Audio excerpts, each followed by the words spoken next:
Queridas y queridos, continuamos con nuestra lectura y estudio de El Leviatán de Thomas Hobbes, la materia, forma y poder de un Estado eclesiástico y civil. Texto de, ahora sí lo tengo, el dato, 1651. No recuerdo en dónde se escribió, pero ahorita mismo lo revisamos. Digo, tengo abierta una página, ahorita se las muestro, donde, a ver, aquí está. Este es un documento que me sirve, digamos, para orientarme. Claro está que vamos haciendo observaciones, o bueno, voy haciendo observaciones que nos permitan entender lo que el filósofo Thomas Hobbes dijo. Ahorita voy a abrir una rápida página. Vamos a buscar Thomas Hobbes. Thomas Hobbes, por lo que vi rápidamente, era inglés, era un filósofo inglés, correcto. Considerado uno de los fundadores de la filosofía política moderna. Ajá. Entonces, el libro es publicado en Inglaterra, por supuesto, durante un periodo muy distinto al que ustedes y yo vivimos. Thomas Hobbes era, se podría decir que un sirviente de la monarquía. Ajá. Ahorita estamos ya avanzados, déjenme ver. Estamos en el capítulo número 12, pero nos quedamos en la página 105. Ahorita se las muestro. Un poquito más adelante, aquí. Nos quedamos justo en... Ay, ¿dónde está? Miren, yo creo que la página... Le puse, como pueden ver acá en la parte derecha, página 105. Yo pensé que era la página 105, pero del archivo. Y no, me equivoqué, era la página 105, digamos. No del libro, sino del archivo. Ajá. Porque aquí estoy viendo, les muestro rápido otra vez. El párrafo empezaba con estas palabras, este medio perpetuo, y para aproximarnos justamente hice este registro. Ajá. Hobbes propone la religión como una actividad humana con ciertas funciones, como brindar conocimiento, consuelo y aliviar la ansiedad. Eso fue lo que vimos el video pasado, aunque no lo manifiesta como una necesidad de control de ciertos individuos. Es decir, si buscan consuelo, es porque sus ansias de control, más bien, en vez de brindarles tranquilidad, les da ansiedad. Ajá. Esta observación viene directamente, no de mi opinión, no de los textos freudianos, sino de mi práctica psicoanalítica. Ajá. Yo asocié esta necesidad de control de ciertos individuos con la sexualidad humana y particularmente con, ahí sí me apoyo en Freud, la neurosis obsesiva. Ajá. Es decir, quiero controlar al mundo y por supuesto quiero controlar mis pensamientos, pero de repente tengo pensamientos, ahorita en la psiquiatría y lo que se dice en redes sociales se habla de pensamientos intrusivos. Pero hablando de un psicoanálisis ortodoxo, un psicoanálisis freudiano, hablamos de compulsión, ya sea en el pensamiento o un acto que el individuo hace sin querer hacerlo. Ajá. Hay mucho que decir al respecto, incluso la compulsión, y que esto es algo delicioso, al menos para mí, registrada de San Pablo, si mal no recuerdo, en la carta a los romanos, pero de eso hablaremos en otro momento, queridas, queridos. En serio, la línea de investigación que su servidor funda, que su servidor crea de psicoanálisis del Estado, al momento de pasar, digámoslo, por los discursos religiosos como un precursor del Estado moderno, es riquísimo el tema. Pero ahorita ya voy a enseñarles, les repito, permítame un segundo. El párrafo empezaba con este miedo perpetuo, es decir, la gente suele tener miedo constantemente. Aquí está. Era correcto, era la página 105 del archivo, pero la página 102 del libro. Ajá. El párrafo, así lo manejan, creo que los traductores le pusieron, digamos, por subtítulo al párrafo. Lo que hace a los hombres temer, es decir, tener miedo, el poder de cosas invisibles. Ujú. Dice Thomas Hobbes, este miedo perpetuo que siempre acompaña al hombre en su ignorancia de las causas, no de las cosas, de las causas, lo que generó X, Y o Z. Es como si estuviera en la oscuridad. Necesita concentrarse en algún objeto. Interesante.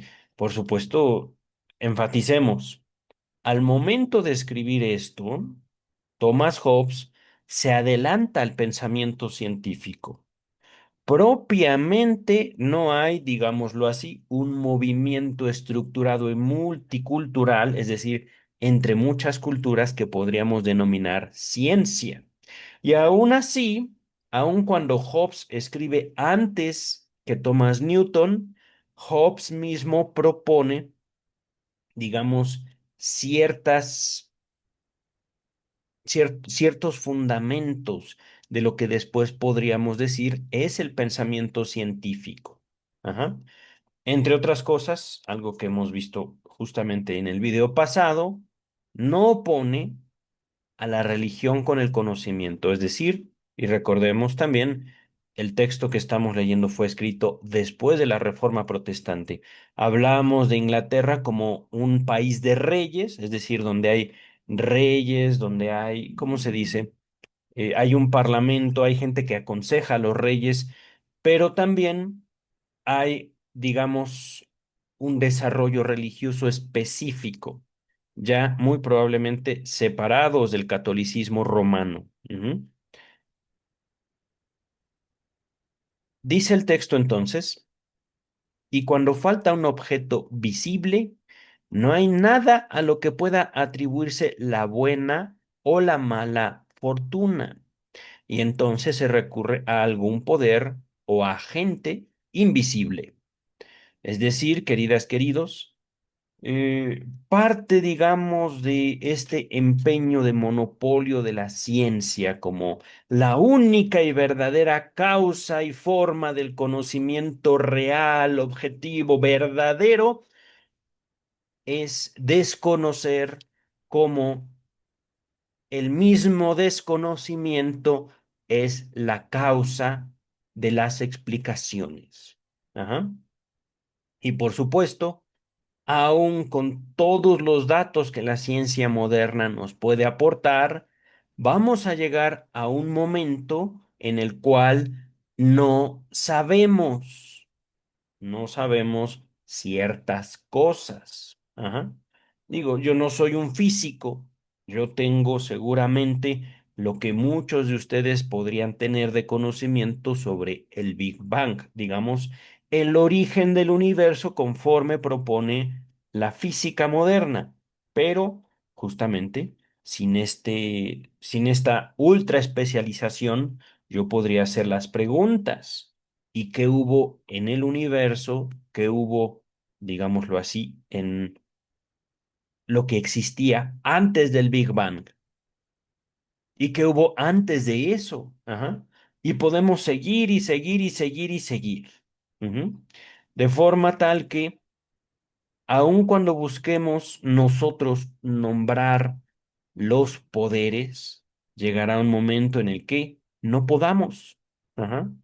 Y en el que tengamos que servirnos como humanidad, no como comunidad médica, no como la ciencia, un movimiento cerrado, más bien como seres humanos. Hacemos uso, no de, digamos, nuestro inconsciente, no, no, no, no de, ¿cómo decirlo? Una superstición, no, simplemente Esto invisible que nombra Hobbes, estamos, digamos, les recuerdo, estamos abordando el texto el capítulo específico que Thomas Hobbes dedica a la religión. ¿Ah? Lo invisible se entendiente como Dios. Ajá. Lo invisible se entiende como Dios, pero también, digamos, como un no sé. Ajá. Algún poder que a mí no me queda claro. O tal vez alguien más estuvo aquí.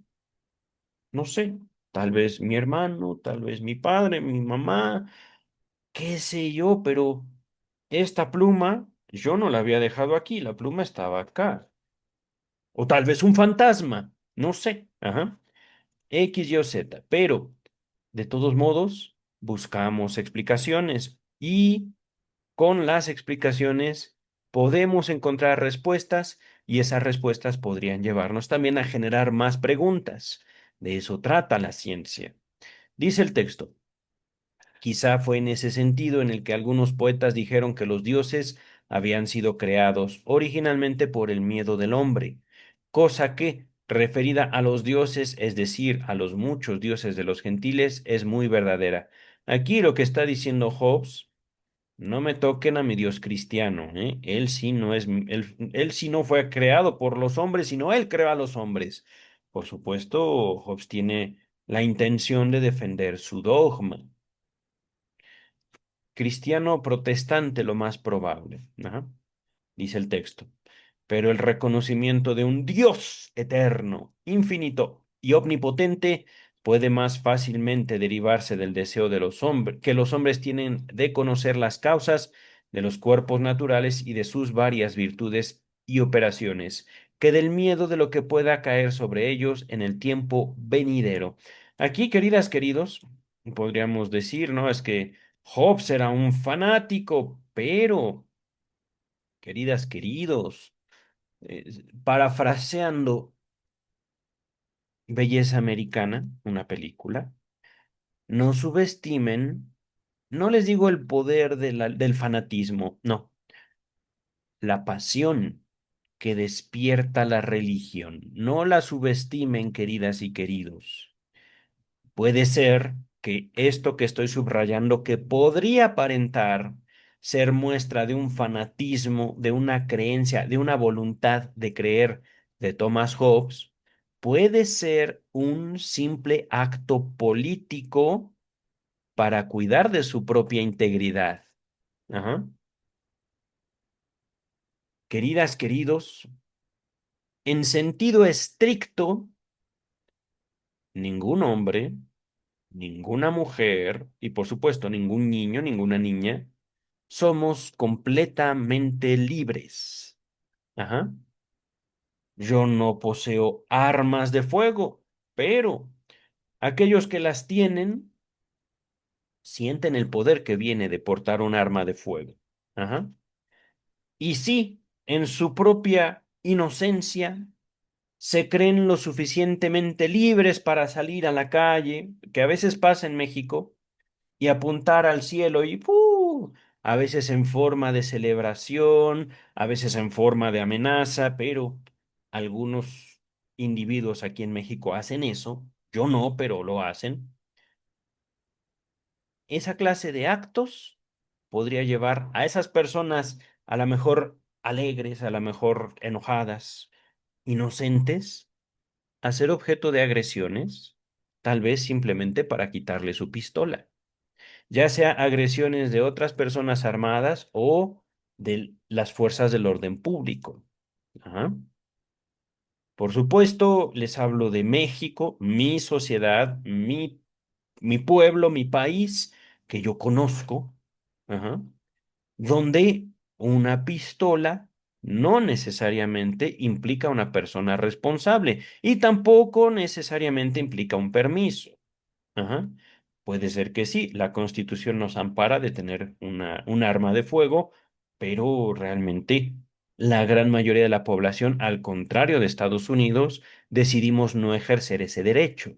Hay gente que sí tiene, hay gente que la gran mayoría nunca tiene durante toda su vida un arma de fuego. Ajá. Pero precauciones, queridas y queridos.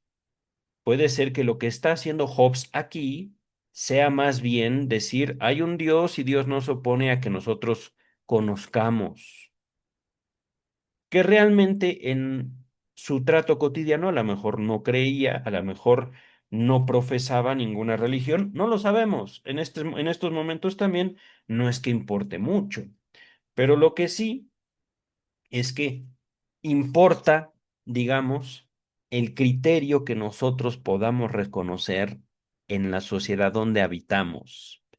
He ahí parte, digamos,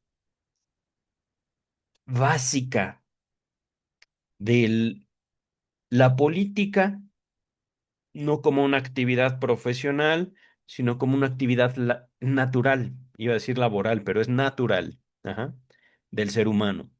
Dice el texto. Porque quien, ya después de que defendió su ciencia, su conocimiento, sus elaboraciones, que son valiosas ciertamente, porque quien, a partir de un efecto que tiene lugar, razona sobre la causa próxima o inmediata del mismo, y de ahí sobre la causa de esa causa, se sumerge profundamente en la averiguación de las causas, llegará finalmente a esta conclusión que debe haber, como han confesado hasta los mismos filósofos paganos, un primer motor, esto es, una causa primera y eterna de todas las cosas, que es lo que los hombres quieren significar o decir con el nombre de Dios. Y todo esto sin pensamiento de la suerte futura, preocupación que lleva al miedo, impide buscar las causas de otras cosas y da ocasión a imaginar tantos dioses cuantos hombres haya para imaginarlos. Bravo por Hobbes, bien dicho y ciertamente una estética hermosa, impecable. Dice el subtítulo de los traductores o editores. Y suponerlas incorpóreas. Ok. Dice Hobbes, y en cuanto a la materia o sustancia de esos agentes así imaginados, como no puede ser concebida de una manera natural, como no sea asimilándola a lo que es el alma humana, y como ésta es imaginada como algo que es de la misma sustancia de lo que se aparece en sueños al que duerme. ¡Wow! O lo que ve en un espejo el que está despierto. Los hombres que no se dan cuenta de que esas imaginaciones no son otra cosa que productos de la fantasía, las toman por reales sustancias del mundo exterior y así las llaman fantasmas, igual que los latinos las llamaban imágenes y umbrae. Imagines, no tiene acento, no es imágenes, es imagines y umbrae, y las toman por espíritus, es decir, por sutiles cuerpos del aire, y atribuyen esa misma naturaleza a los agentes invisibles de los que tienen miedo, con la excepción de que estos aparecen y desaparecen cuando les viene en gana. Pero la opinión de que esos espíritus son incorpóreos o inmateriales nunca pudo concebirse por naturaleza en una mente humana. ¿Por qué no, querido? Queridas, queridos, aquí enfatizo cómo desde el principio, bueno, tal vez no desde la introducción o el capítulo número uno, pero sí en los primeros capítulos, el filósofo Thomas Hobbes dijo, aquí nada de que magia, ¿eh? Aquí nada de que cosas que no se ven. No, no, no. Aquí pura ley de la naturaleza. Ujú. Aquí solo lo que vemos, nada más. Nada de que fantasmas o espíritus chocarreros, no, esos son cosas supersticiosas de tontos. Y yo dije, ajá. Oh, queridas, queridos, no es tanto una invitación a que ustedes crean en lo sobrenatural, sino que justamente puede haber límites del conocimiento que nosotros como seres humanos queremos imponerle. Ajá. No es tanto una defensa a Freud, al psicoanálisis, aunque ciertamente roza con esa defensa, sino en que, queridas y queridos, la misma ciencia demanda que todo científico sea capaz de desafiar sus propios preceptos como seres humanos y como pensadores. Ajá. Yo no puedo decirles existen los fantasmas porque yo no lo sé. Tampoco puedo decirles es que, ¿cómo? He participado en sesiones espiritistas, la verdad es que no. Pero sí me han contado cosas y gente de la cual no tengo por qué albergar alguna duda. Ajá. No es que yo quiera creer, queridas, queridos, simplemente reconozco que como ser humano, como científico y como investigador, el mundo y la vida me puede sorprender. Es todo. Ajá. Entonces, queridas, queridos, no cancelemos esa posibilidad, digámoslo así, y justamente acercándonos al psicoanálisis freudiano, la dificultad más grande que tiene el psicoanálisis, lo dijo Freud, no es que la teoría requiera de mucha imaginación del teórico, es que pone en el centro de la teoría la identidad sexual del ser humano, la importancia que como humanidad tiene nuestro propio cuerpo y nuestra propia experiencia en la construcción del conocimiento y justamente el límite es señalado por Freud como inconsciente, lo que está en nosotros, un conocimiento que nos habita y del cual no sabemos nada. Podemos decir, pero el mismo análisis es una forma de llegar a lo inconsciente. Sí, pero nunca de conquistarlo en su totalidad.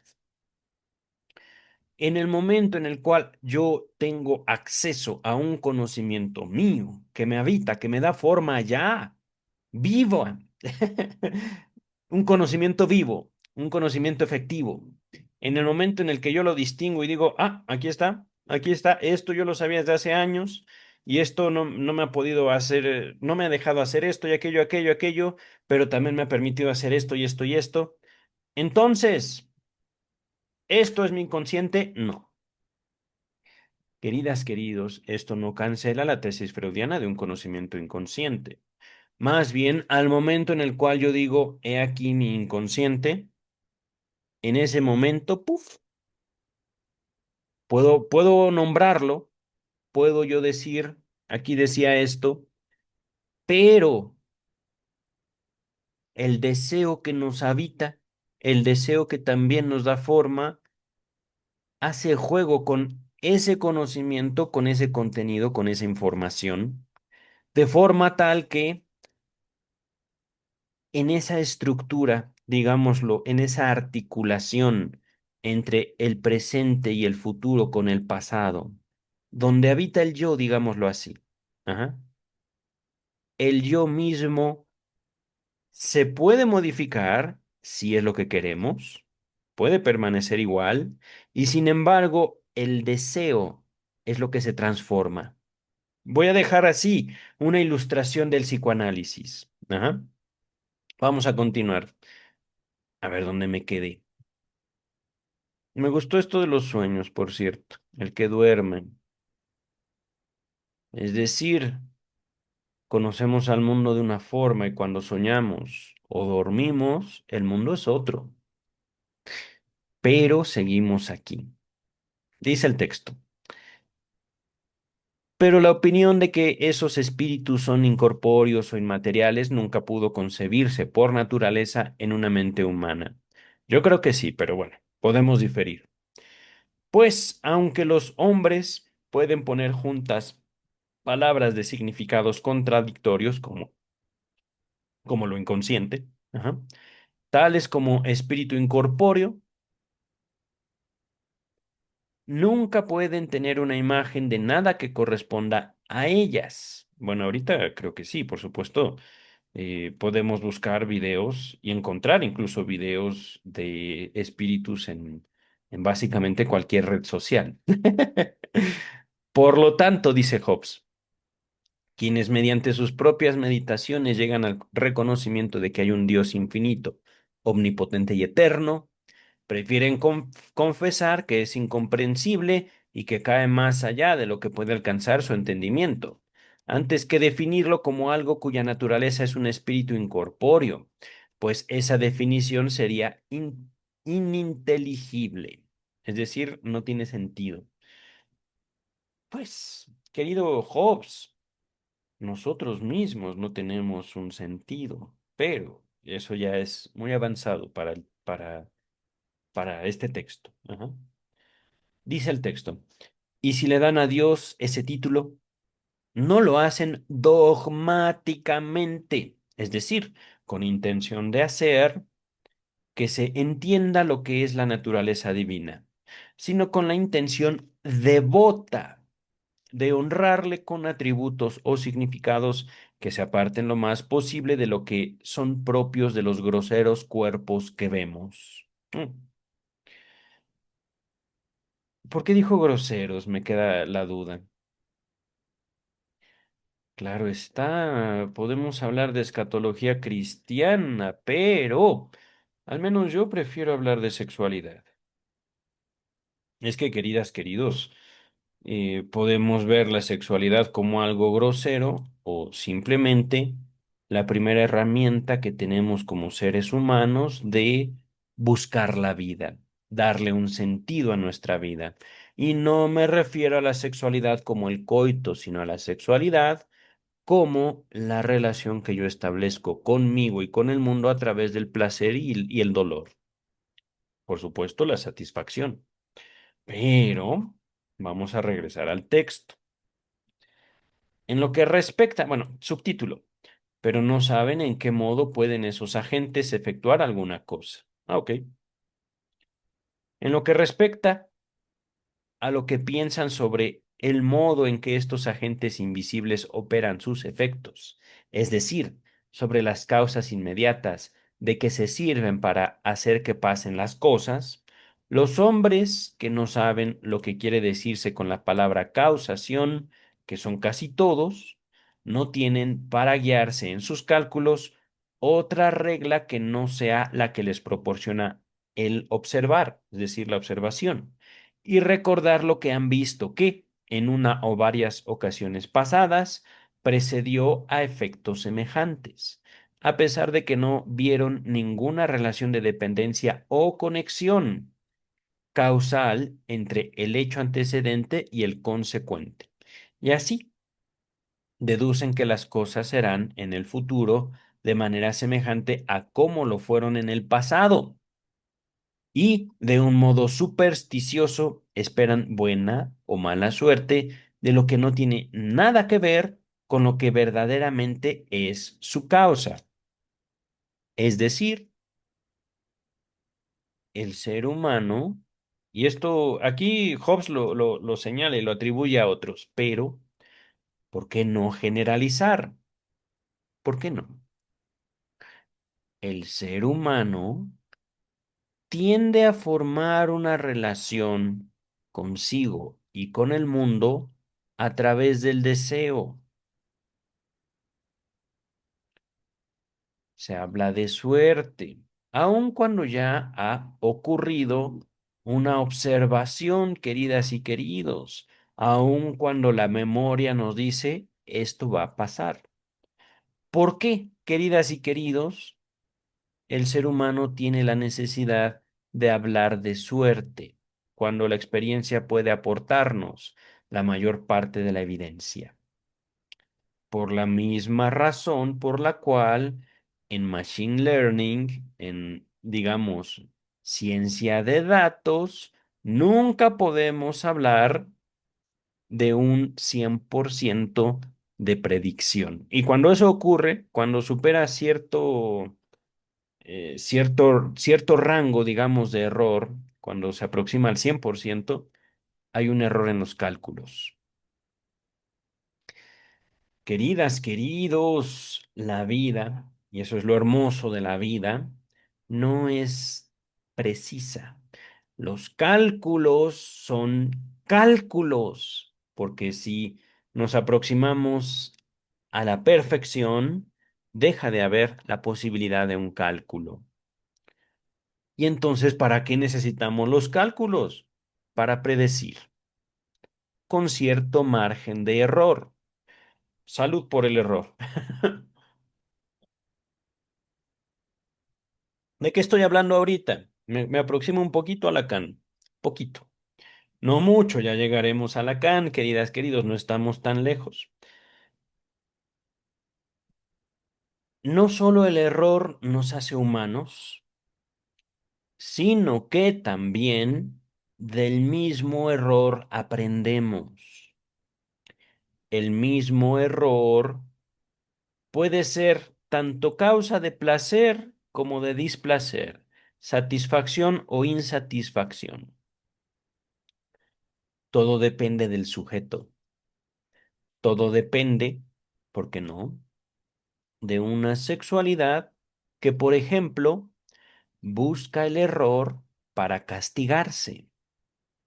Por ejemplo, me acerco un poquito también a la neurosis obsesiva.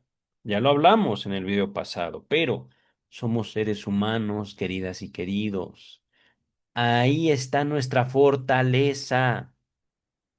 No quieran ustedes borrar la locura, entre comillas, de la humanidad. No quieran ustedes borrar el error, que ya no estamos hablando ni de realidad ni de seres humanos.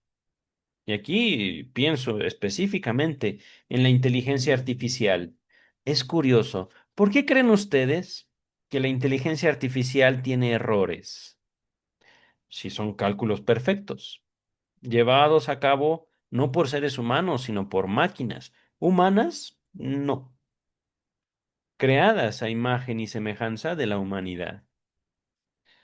¿Por qué creen ustedes que la inteligencia artificial puede alucinar?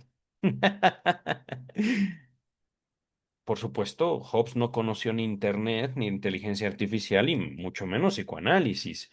El psicoanálisis, podríamos decir, es lo top de lo top de lo top de la ciencia.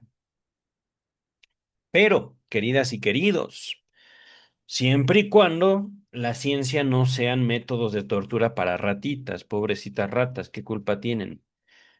Dice el texto. A ver, ¿dónde me quedé? Hablo de la psicología hablando de la ciencia como método de tortura de ratas. Ajá.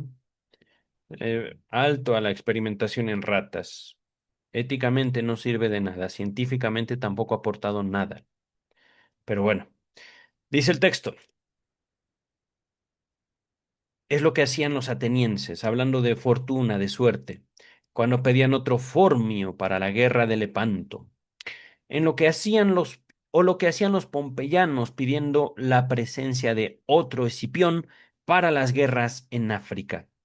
Y otros también han hecho cosas así en diversas ocasiones desde entonces. ¿Quién es Formio y Escipión? Ahorita vamos a buscarlo, ¿por qué no? Vale la pena. Creo que voy a abrir otra ventana. Permítanme un segundo. A ver, un segundito. A ver, es que mm, aquí está. Me gustaría tener dos. A ver, vamos a ver. Formio. Ah, caray. ¿Lo escribí bien? ¿Dónde está el texto? Sí, está bien escrito, pero no sé. Formio. A ver, pero ¿en qué contexto está? Lepanto. Atenienses. Lepanto. Ateniense. Miren,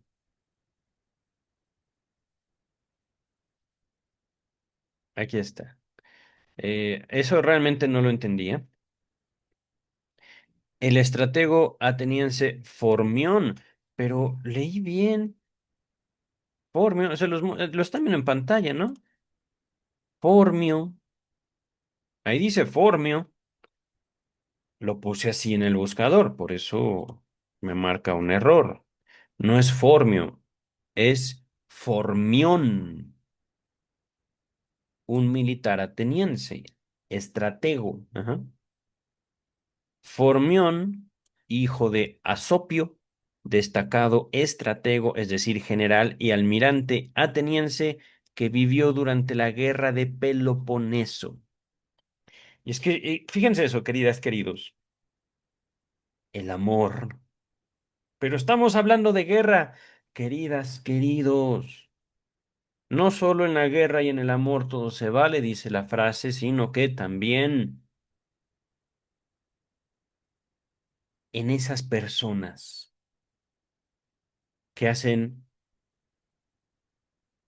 que sobrevivamos la batalla, que le dan sentido a nuestra vida, personas o incluso perritos, gatitos, ¿por qué no? Trabajos, el amor, queridas y queridos. ¿Por qué es tan raro? Justamente porque es precioso el amor.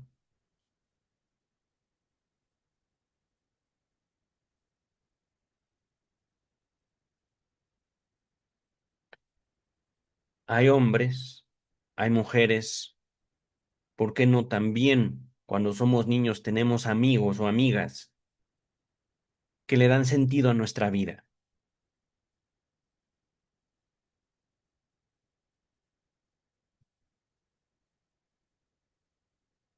Ellos son, y por supuesto, yéndonos, gracias al psicoanálisis, al origen del amor, cuando digo ellos son, hablo de papá y mamá o cualquiera de los dos, o alguien más que ocupó ese lugar, sin el cual nosotros habríamos muerto de ser niños o niñas. Infante sin cuidado es un infante a punto de morir. No es algo que, digamos, haya establecido el psicoanálisis, sino es algo que podemos deducir. Sin el amor no habría lazo social. Sin que nosotros hayamos reconocido a esas personas, papá, mamá, abuelo, abuela, hermanos, tío, tía, no sé, depende de cada uno. Pero sin esas personas que en un momento dado pudieron habernos despertado la más tremenda frustración por decir, no vas a ir a la fiesta, por ejemplo.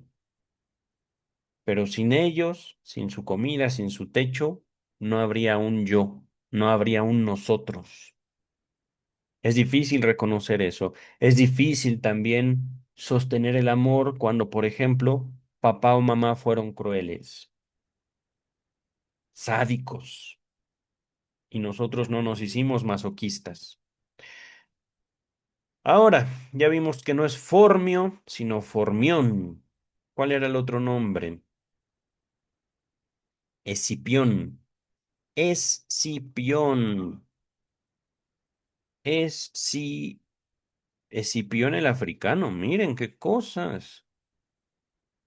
A ver, vamos a verlo en modo IA.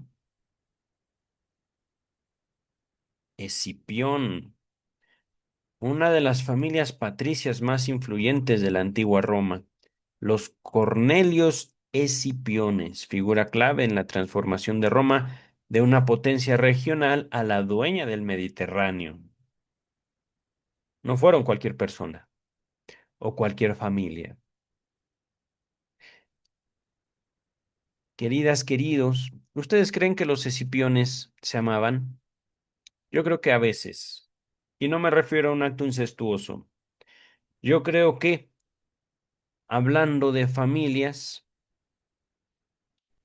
puede haber tanto respeto como odio, puro odio. Y aún así, hay familias que se sostienen en ese odio. No descartemos también que el afecto positivo, negativo, forma parte del vínculo social, forma parte de las razones por las cuales nos sostenemos frente a un otro. Imagínense, tenemos un... Ya se me olvidó. A ver, lo tengo acá, en la otra página.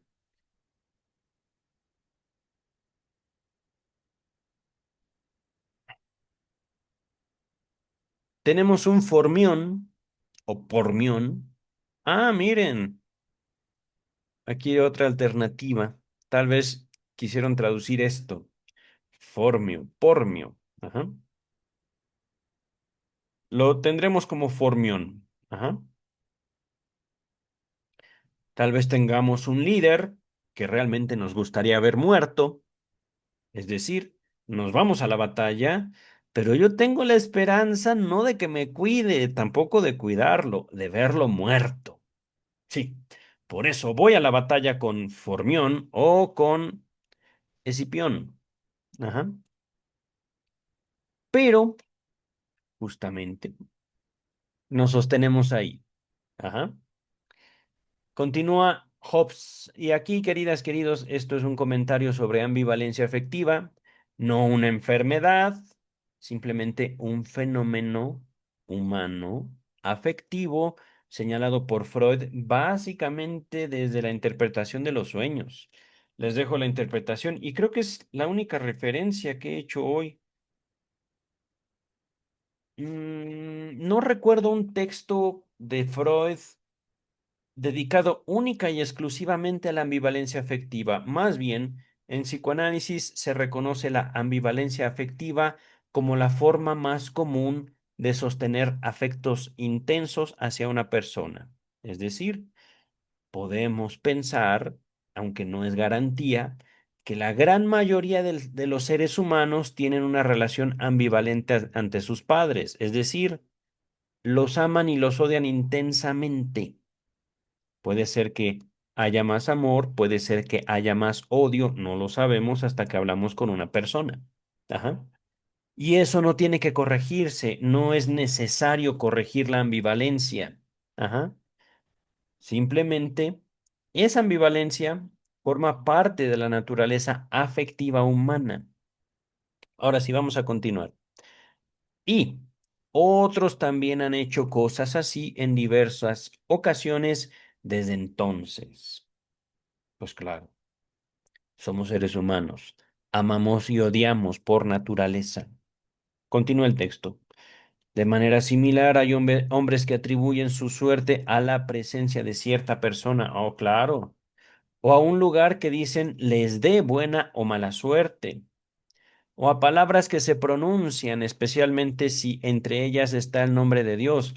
Bravo por eso, palabras mágicas y de encantamiento, liturgias de brujería, en cuanto que se las cree capaces de transformar en pan una piedra, o el pan en un hombre, o cualquier cosa en cualquier otra cosa.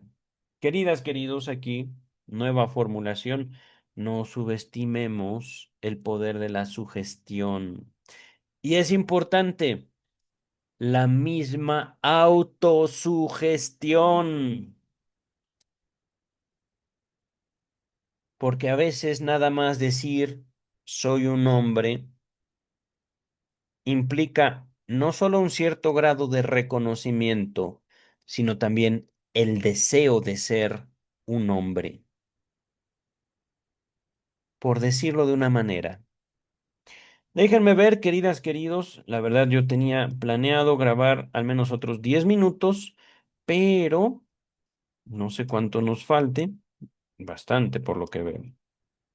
Sí, este texto de la religión está muy bueno. Me gusta el Leviatán de Thomas Hobbes, además de que, perdón, pero es una delicia leer a Hobbes. Es bello la forma en la que escribe Hobbes. Me gusta más incluso. Respeto mucho a Freud. Por supuesto, tengo una relación ambivalente con el psicoanálisis, pero El estilo de Hobbes es muy bello, a pesar de sus limitaciones, digámoslo así, de fe, de creencia o de, ¿cómo decirlo?, de vida. Vamos a dejar hasta aquí, queridas, queridos. No avanzamos mucho, tampoco se trata de correr y decir, ya acabé, Leviatán. ¿Para qué? He hecho ya recorridos hablando de Freud mucho más demandantes. Querido doctor Freud,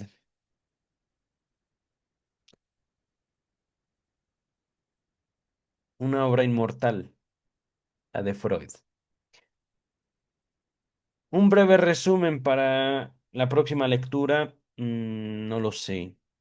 Digo, ya tengo este resumen que les había mostrado. Déjenme ver. ¿Dónde está? ¿Dónde lo dejé? Aquí está.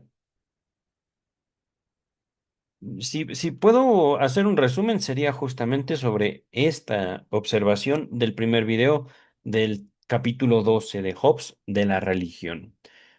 Los hombres o la humanidad tienen miedo. Ciertamente, a muchas cosas, la vida misma nos da miedo, pero es curioso, aquí voy a incluir, se habló de suerte y eso me permitió introducir el comentario de lo inconsciente y de la ambivalencia afectiva. Que por cierto,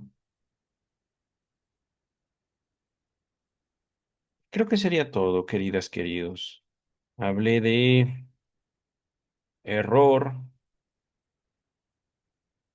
y de inteligencia artificial junto con machine learning. Learning. Dejemos así, que entonces, queridas, queridos, nos vemos el próximo lunes de Luis López Ballesteros.